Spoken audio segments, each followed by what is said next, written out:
우리 하나님의 말씀은 마태복음 22장 34절부터 40절까지 우리 다 같이 한번 말씀을 천천히 합독합니다. 예수께서 사두개인들로 대답할 수 없게 하셨다함을 바리새인들이 듣고 모였는데 그 중에 한 율법사가 예수를 시험하여 묻되 선생님, 율법 중에서 어느 계명이 크니까? 예수께서 이르시되 내 마음을 다하고 목숨을 다하고 뜻을 다하여 주 너희 하나님을 사랑하셨으니 이것이 크고 첫째 되는 계명이요 둘째도 그와 같으니 내 이웃을 내 자신같이 사랑하라 하셨으니 이 두 계명이 온 율법과 선지자와 강령이니라.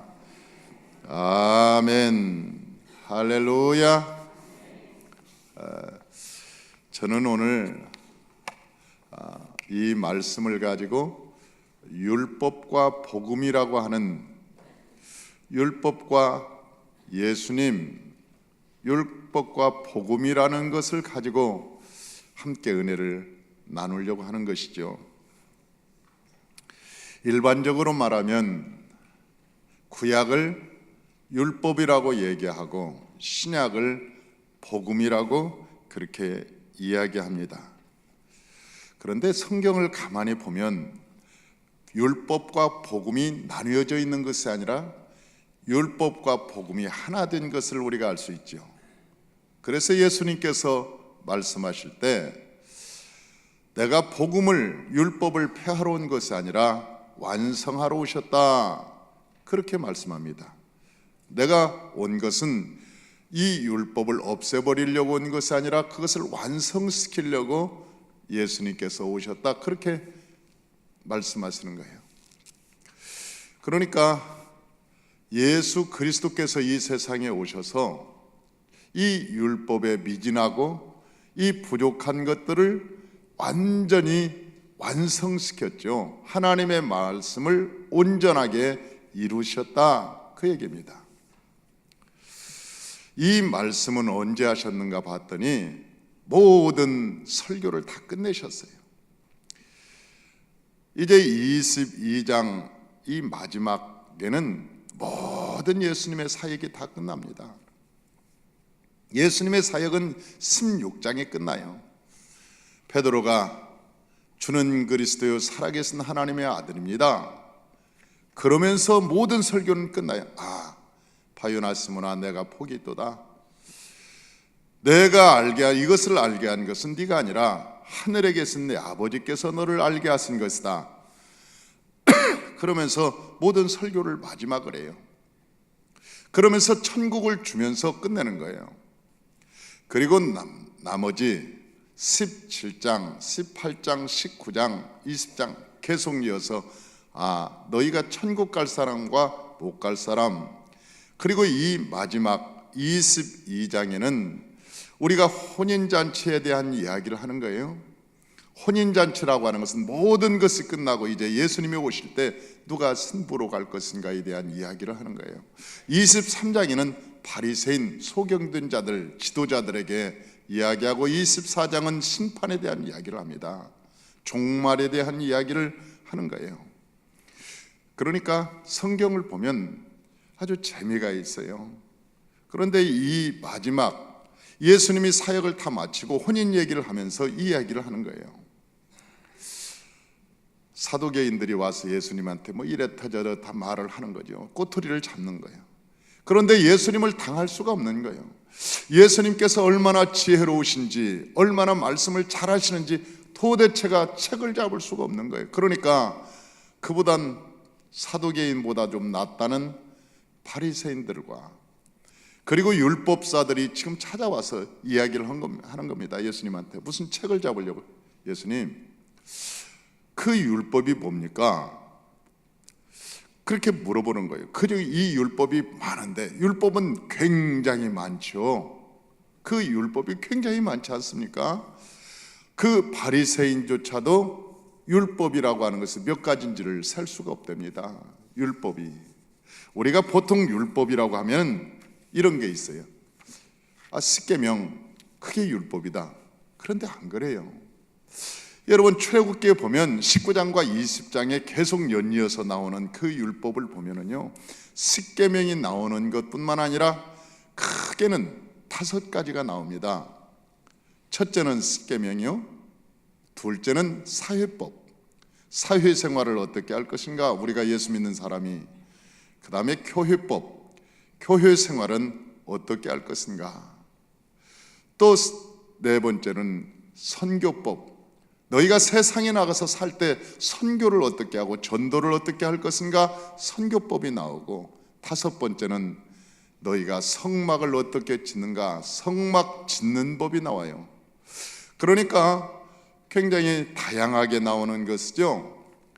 우리가 저 출애굽기에서 19장 20장에 우리가 일반적으로 모세가 저 시내산에 올라가서 십계명만 받았다. 여러분 성경을 자세히 봐요. 십계명만 받았는지. 아니에요. 우리가 여러 가지 법을 배웠어요. 사회생활을 어떻게 할 건가. 너희가 그 사회생활을 할 때 가진 자는 약자를 배려해서 살아라. 그리고 모든 일을 할 때 공평하게 하라. 이 공평하게 하는 것이 우리가 사회생활할 때 아주 중요한 것이다. 그러면서 폭행하지 마라. 배상을 철저히 하라. 남의 걸 해를 끼치지 말라는 거예요. 배상을 할 때 5분의 1을 더해서 배상하라. 여러분 5분의 1이면 사채입니다. 사채. 아니 배상할 때 20%의 이자를 내라는 것은 사채만큼 굉장히 큰 거예요. 예수님이 이걸 보면서 예수님이 무슨 사채업자였나? 뭐 그렇게 생각하는 사람도 있지만은 예수님이 사채업자가 아니라 너희가 잘못한 남의 해를 끼치지 마라, 주의하라, 그런 거 하지 않습니까? 그런 우리가 너희가 사회생활할 때 그렇게 해라, 그렇게 얘기하는 거예요. 우리가 교회법에는 뭐라고 기록되어 있냐? 교회생활을 어떻게 할 거냐? 너희가 성령의 불을 꺼뜨리지 마라. 모든 백성들은 핏부림을 받아서 예수의 보혈로 깨끗함을 입어야 된다. 너희가 하나님의 성전이니 성소를 지어가면서 살아라. 하나님의 말씀으로 성소를 지어가면서 너희가 하나님의 거룩한 성전으로 살아라. 그런 이야기들이 있는 거죠. 또 우상을 섬기지 말라고도 하나님이 말씀하시는 거예요. 이 선교법에는 아주 중요한 게 있습니다. 선교법에는 우상을 섬기지 말고 그들과 친하게 지내지 마라.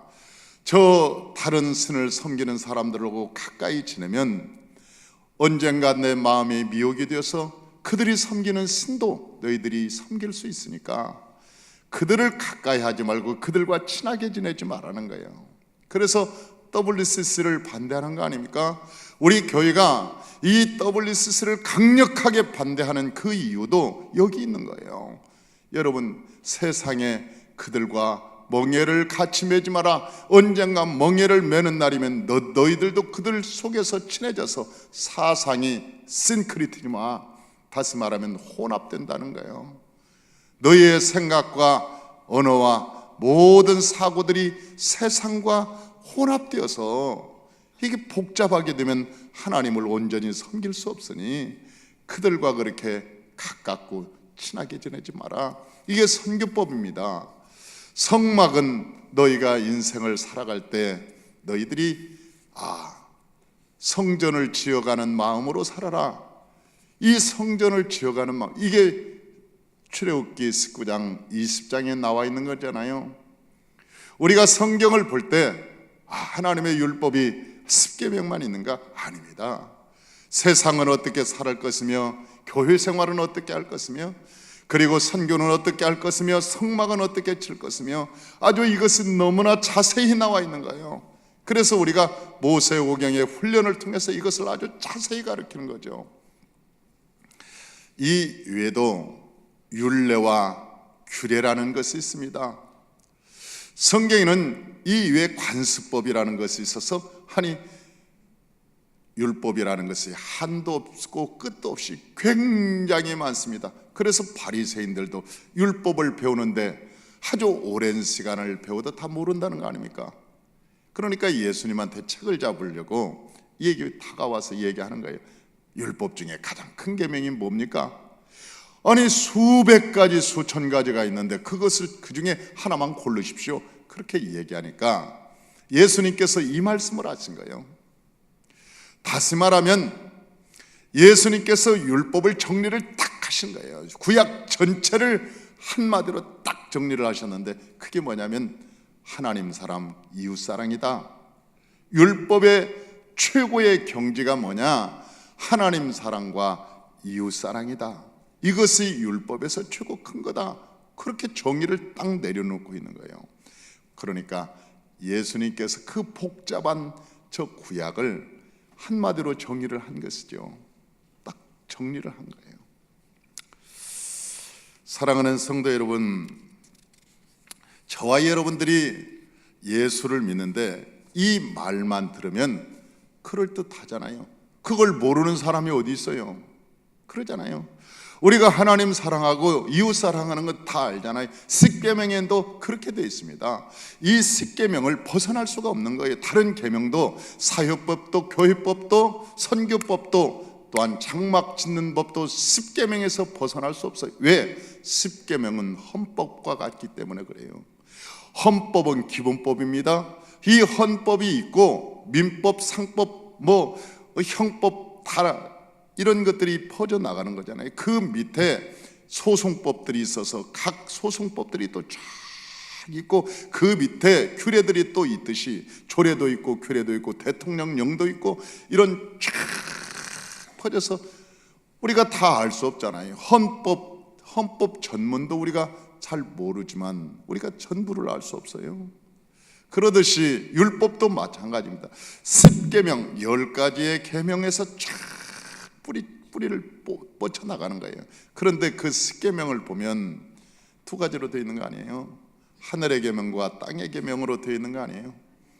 하늘의 계명은 나 외에 다른 신을 섬기지 마라, 우상을 만들지 마라, 하나님을 망명되이 걷지 마라, 안식일을 거룩히 지켜라. 이것이 하늘의 계명이고, 땅의 계명은 5계명부터 내 부모를 공경하라, 살인하지 마라, 간음하지 마라, 도적질하지 마라, 거짓 증거하지 마라, 내 이웃의 것을 탐하지 마라. 이러한 것들이 여러분 다 십계명이잖아요.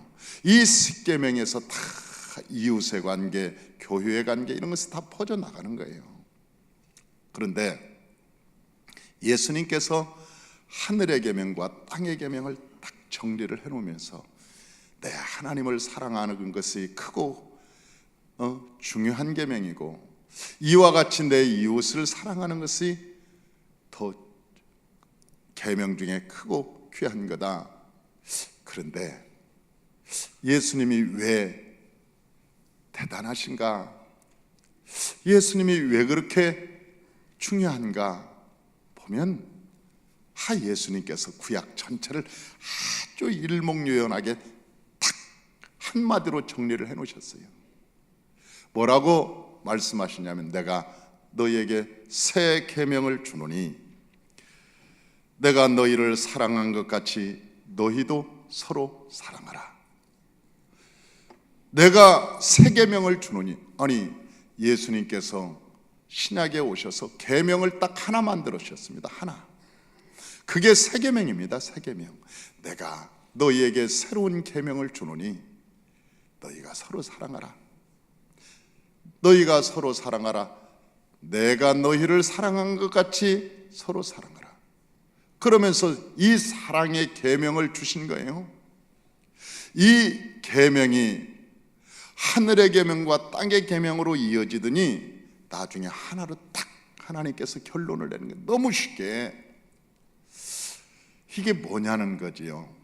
이게 예수 안에서 어떻게 이루어지는 것이냐는 것이죠.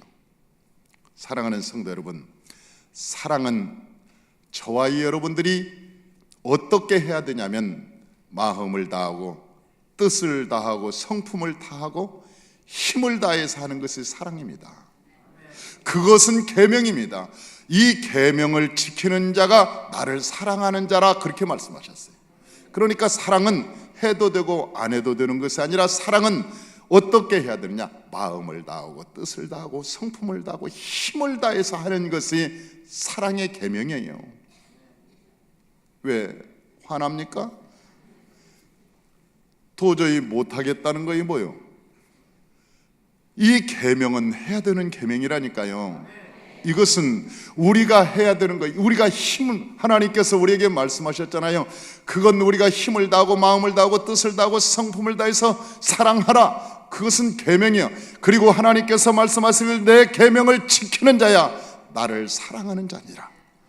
이 계명이, 새 계명이 뭐냐면 너는 서로 사랑하라. 이 계명을 지키는 자야 나를 사랑하는 자이다. 나를 사랑하는 자라는 거예요. 구약에 이것을 해결해내는 분이 딱 한 분 있습니다. 그게 누구냐면 아브라함이라고 하는 사람이에요. 우리가 아브라함을 믿음의 조상 그럴 때 왜 믿음의 조상이 아브라함인가? 이 아브라함 안에서 이 예수님께서 말씀하신 이 문제가 해결되기 때문에 그래요.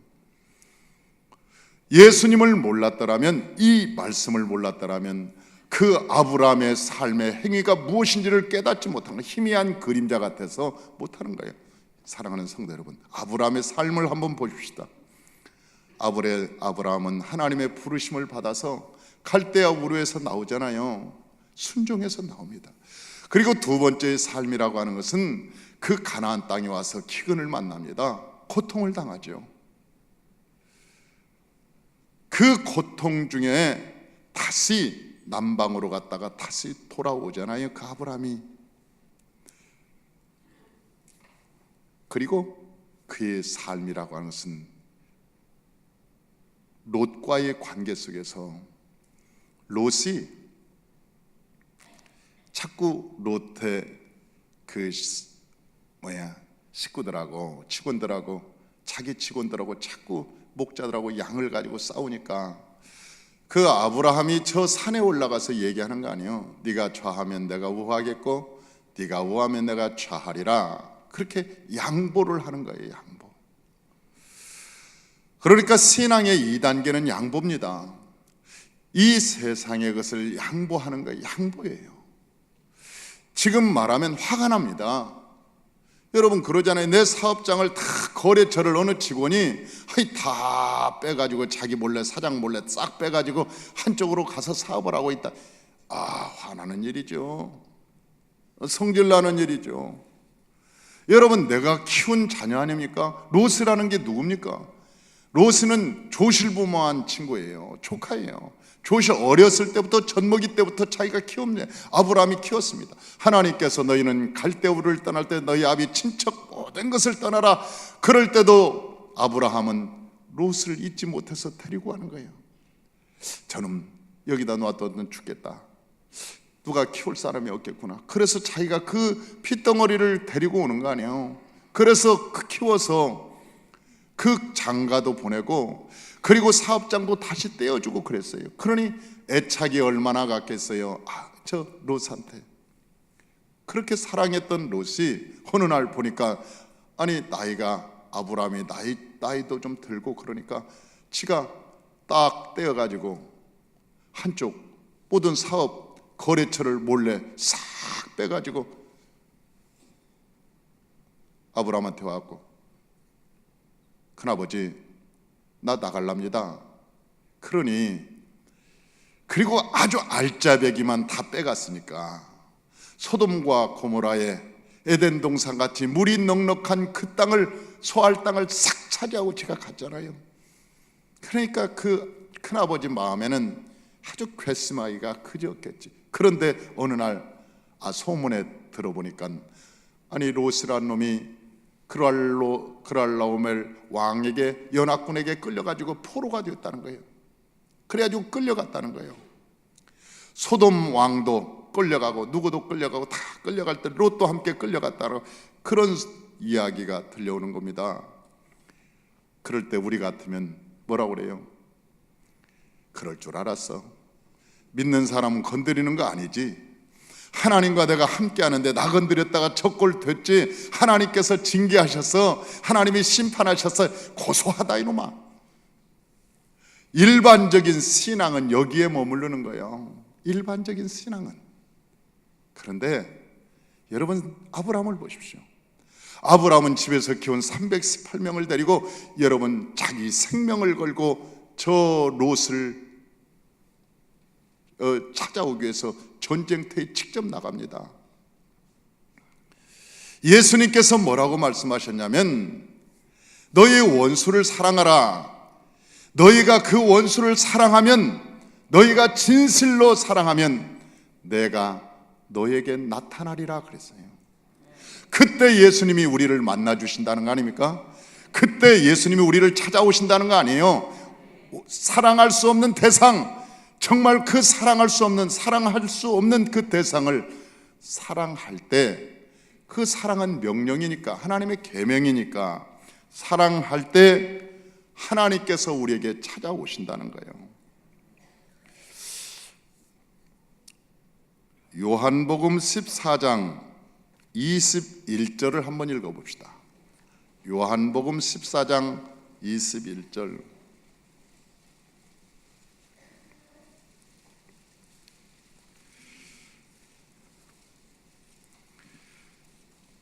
우리 다 같이 한번 읽어봅니다. 나의 계명을 지키는 자야 나를 사랑하는 자니, 나를 사랑하는 자는 내 아버지께 사랑을 받을 것이요 나도 그를 사랑하여 그에게 나를 나타나리라. 예수님께서 우리에게 찾아오신다는 거예요. 핍박을 당하고 어려움을 당하고 하나님 전에 와서, 하나님, 내가 그에게 분풀이하지 않고, 주님, 내가 아립니다. 하나님 아버지, 그래도 사랑하고 싶습니다. 그래도 하나님 용서하고 싶습니다. 하나님 아버지, 은혜를 나려 주시옵소서. 그리고 무릎을 꿇고 하나님께 기도할 때 예수님이 그에게 찾아오셔서 그에게 힘 주시고 능력 주신다는 거 아닙니까? 아브라함은 그랬냐는 거지. 아브라함은 그랬느냐는 거지. 이 시간부터 지금 심령이 좀 복잡해지는 사람들이 있을 거예요. 왔다 갔다 하는 사람들이 있을 거예요. 이걸 어떻게 하지? 여러분, 저 아브라함이 롯을, 그 원수 같은 롯, 그 미움 덩어리 롯을 자기 생명을 걸고 찾아오니까 그때 누가 나타나느냐? 멜기세덱이 나타나는 거예요. 멜기세덱이 나타나서 그에게 떡과 포도주를 주는 거예요. 떡과 포도주를 주는 거예요. 이것은 뭡니까? 예수의 생명이 그때 들어온다는 거 아닙니까? 예수의 생명이 그때 들어오는 거예요. 예수의 생명이. 멜기세덱이 그 전쟁터에서 롯을 데리고 올 때 그때 나타나는 거예요. 그때. 그러면서 떡과 포도주를 주면서 살레망, 평강의 왕, 시작도 없고 끝도 없는 그분이 나타나셔서 그에게 생명을 주는 거예요. 여러분, 우리가 예수의 생명을 받을 때 그 예수의 생명을 그 받은 아브라함을 하나님이 15장에 부릅니다. 불러서, 아브라함아, 나에게 제사를 드릴 수 있니? 그러니 아브라함이 제사를 드리잖아요. 아브라함이 그 제사를 드리니 하늘에서 불이 떨어지기 시작하는 거예요. 하늘에서 횃불이 떨어지면서 그 제사를 받으시는 거죠. 우리가, 여러분, 원수를 진실로 사랑할 때 하늘에서 성령의 불이 떨어진다는 거예요. 성령의 불이 떨어져서 우리의 옛사람이 죽고 새 사람이 되는 겁니다. 아브라함이 아브라함이 되는 거예요.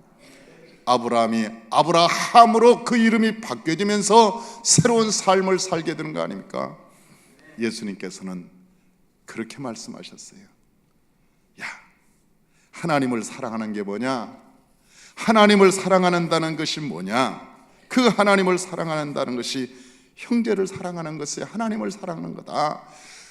하나님을 사랑하는 것이 첫째 계명이요 내 이웃을 사랑하는 것이 둘째 계명이라 그렇게 말하지 않았어요. 하나님께서 첫째는 하나님이 하나님을 사랑하는 것이고 이와 같이 내 이웃을 내 몸과 같이 사랑하라. 그런데 요한 1서를 보니까요, 이 말을 한마디로 딱 정리를 해놨습니다. 뭐라고 해놨는가? 요한 1서 4장 21절을 보니까 우리가 이 계명을 주께 받았나니 하나님을 사랑하는 자는 또한 그 형제를 사랑할지니라. 하나님을 사랑하는 자는 그 형제를 사랑할지니라. 하나님께. 그러니까 하나님을 사랑하는 것을 어떻게 알 수 있느냐? 하나님을 사랑하는 것을 어떻게 알 수 있느냐? 그 형제를 사랑하는 걸 보면 저 사람이 하나님을 사랑하는구나, 그걸 알 수 있다는 거예요.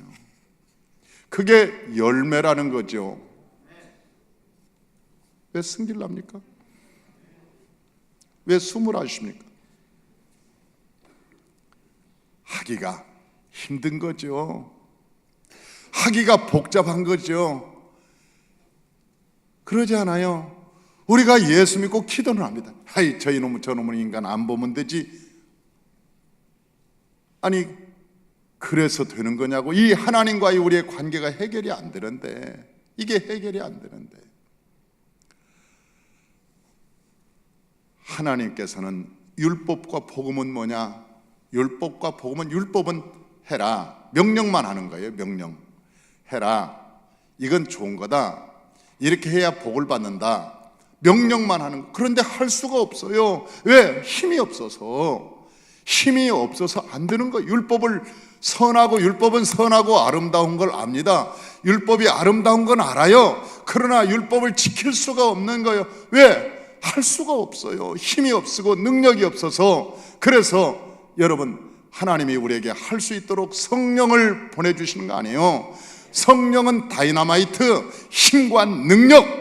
하나님이 성령이 오시면 우리 안에 능력이 생기는 거예요. 이 능력이라는 것이 귀신을 쫓는 능력뿐만 아니라 미움을 이길 수 있는 능력, 죄를 이길 수 있는 능력, 세상을 이길 수 있는 능력.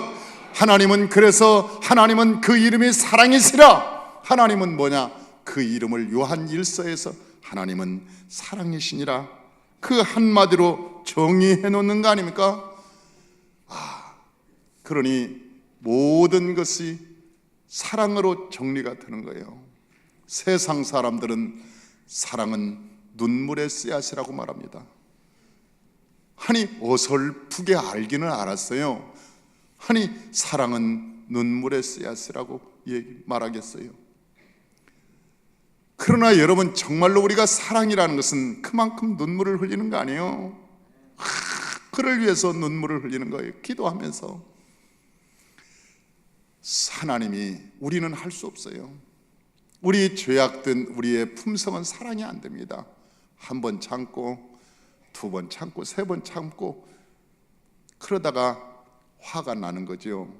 그러나 예수 그리스도가 내 삶의 주인으로 오시면, 그분이 사랑이기 때문에 그분이 우리 안에서 행하게 되는 거예요.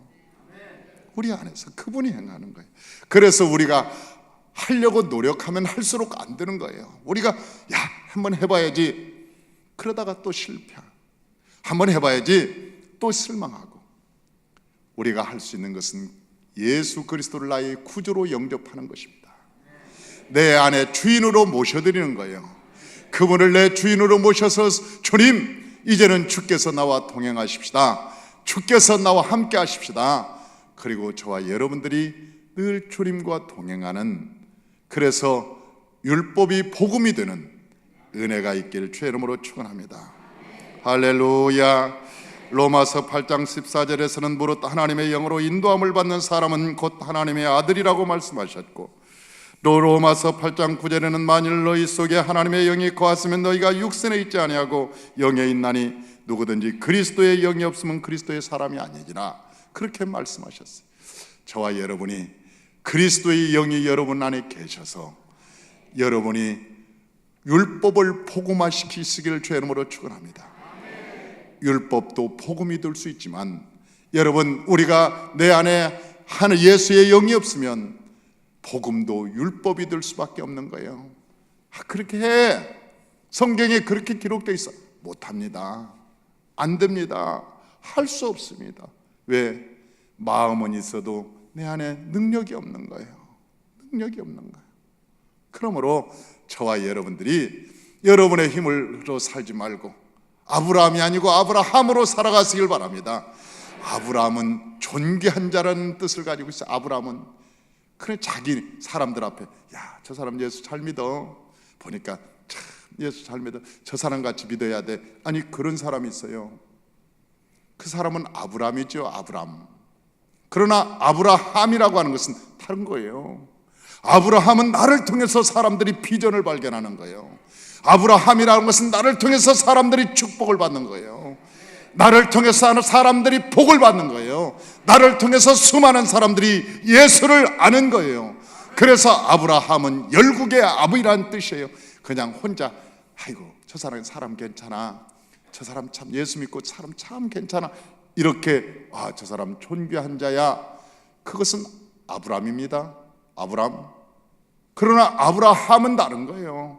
성령의 불을 받은 사람들은 나를 만나기만 하면 사람이 변하고, 나를 만나면 예수를 믿고, 나를 만나면 소망을 발견하고, 내가 열국의 아비가 되어서 축복의 통로자로 살아가는 거예요.